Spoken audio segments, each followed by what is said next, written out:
В истории крымско-татарского народа 20-го столетия, к сожалению, трагических страниц значительно больше, чем вот таких радостных. А у нас сегодня двойной праздник. И это очень важно, потому что далеко не все помнят, но мы, историки, обязаны помнить, да, такие даты важные. Во-первых, конечно, День крымско-татарского флага.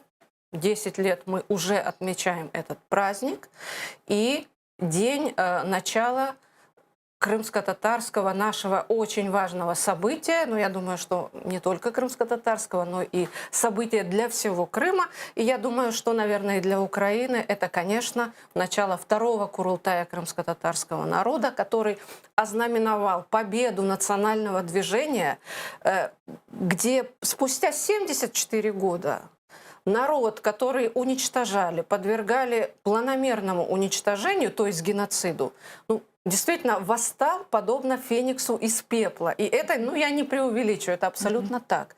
И в 1991 году, в этот день, крымские татары собрали в Симферополе, на своей исторической родине, после долгих лет изгнания, национальный съезд. И это случилось спустя вот эти самые тяжелейшие 74 года изгнания, геноцида, репрессий, массированных. И на протяжении долгих лет, когда крымские татары после 17 года, когда был создан и собран вот этот самый первый Курултай, я не могу даже назвать другой народ, который за 74 года пережил столько драматических событий.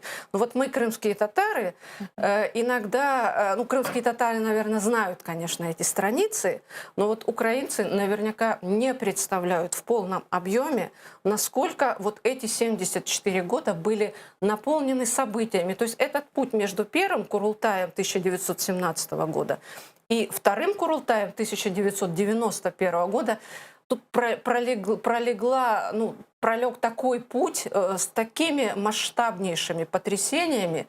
Мало какой народ за века, может быть, переживал столько. И это, конечно, была победа. И победа была, которая случилась 10 лет, День крымско-татарского флага. Я хочу особо подчеркнуть, что это взаимосвязанные события. В истории вообще многое взаимосвязано, а в нашей тем более.